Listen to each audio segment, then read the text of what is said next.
Hi, I'm Nicola Cairncross, and you're listening to the Money Gym podcast, where I interview successful entrepreneurs and investors and ask them if they could go back in time and give their younger selves one big tip about money, what would it be? I really hope you enjoy the show.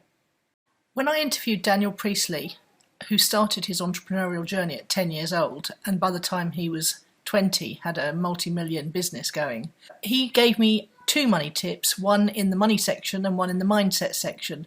And the one that stayed with me out of all the interviews I've done is the one you're about to hear today. I think it's possibly the best money tip, the best wealth creation tip I've ever heard, because it's not just practical, it's psychological as well. I really hope you enjoy it as much as I did, and I'd love to hear your comments, see your comments, wherever you're watching this or listening to this. I really would love to hear from you about what you think about this particular money tip. Let's listen to Daniel Priestley of Dent Global's second money tip. Here's a fun mindset, one that I really love, especially when I was starting out. I had been fairly broke. I was at university and I was earning $3.25 per delivery as a Pizza Hut delivery driver. Oh. And I was earning $15 an hour, working really late nights as a barman at a wedding reception venue.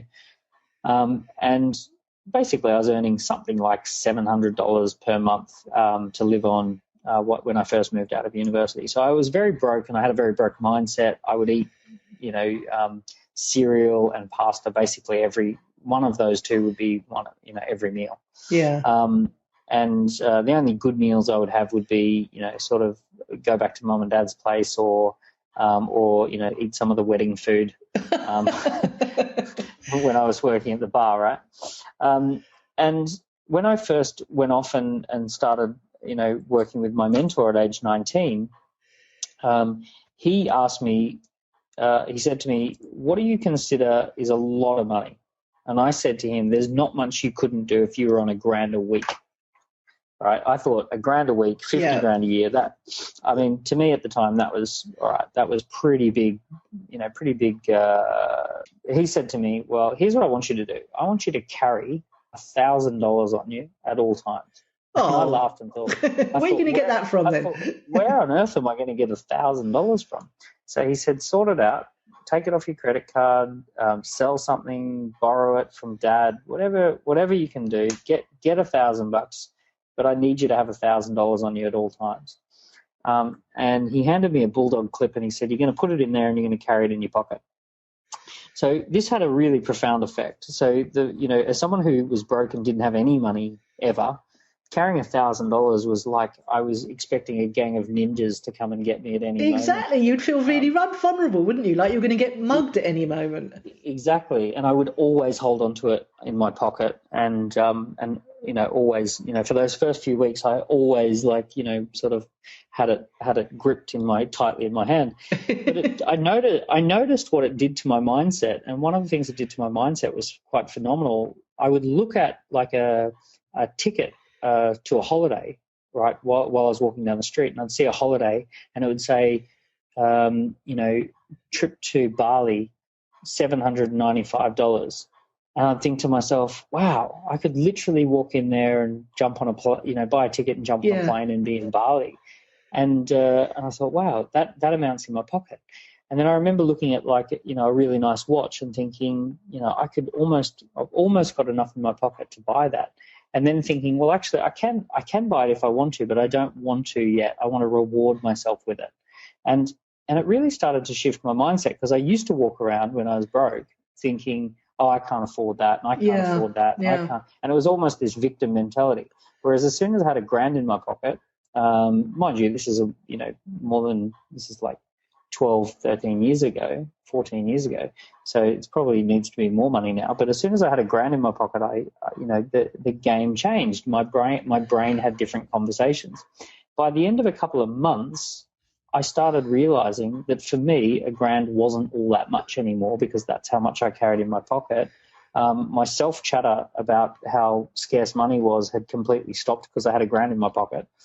And when I would ask people for money when I was doing sales, I didn't really think about asking them for $1,000 as like a big deal, because $1,000 is how much I have in my pocket right now. Yeah. Whereas when I first started sales, I would say, oh, it's going to be $1,000. Oh, that little lift You at the know, end as well. That's really you know, and tentative, isn't it? yeah, it had that whole, well, it had the whole energy of I'm asking for all the money in the world, because that was all the money in the world. And then, 3 months later, I'm sort of going, $1,000, and they would go, oh, $1,000, and I go, $1,000 nothing. Go on, it's it's a great value, and blah blah blah. And they would pick up, oh, wait a second, okay, this person doesn't have non-verbal cues that $1,000 is a lot of money. So it's a funny one. I went from, in that year, by the way, I went from earning, maybe $1,000 a month to $12,000 a month in income. So I kind of was, at age 19, kind of pretty broken, but by age 20, I was making 12 grand. That is an awesome tip, and it's interesting that it ties in very much with one that I was given by a multimillionaire friend of mine, which was when I was in one of my down and out periods, and he said, "You'll never make real money, big money, until you learn to pay yourself first. And even if you're earning a small amount, if you just get into the habit of putting 10% away and resolve that you're not going to touch that no more, and definitely things start to change as soon as you start to do that." Yeah, well, that was one of my other ones. That Oh no, I've robbed it. I only did. Well, we'll talk about that one. We'll talk about that one soon. But here's the one thing to finish that story off. I'll say that there's a million things people do that are personal development things around money, and they write down their limiting beliefs, and they put a dream board together, and they do all of this sort of stuff. All of it's cute, all of it's nice, all of it's warm and fuzzy.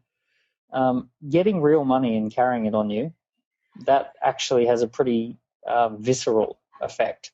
And I would say that you can actually learn more about yourself and your relationship with money faster than, that's probably one of the fastest activities that you could ever do. Yeah, it's brilliant, and thank you for sharing that. I think anyone listening. So the key to this is to pick an amount of money that seems like a large amount of money to you. Yeah, or pick the amount you'd love to earn as your day rate. Try that. Oh, okay. Say, I'd love to earn $1,000 a day. Well, honestly, if you can't carry $1,000 in your pocket, you're not going to earn $1,000 a day. That is profound, and I'm sure a lot of people will be commenting on this episode once they hear this. You've been listening to Nicola Cairncross on the Money Gym podcast. If you'd like to find out more about the Money Gym and how we can help you become more financially intelligent, just come on over to themoneygym.com. We'll see you over there.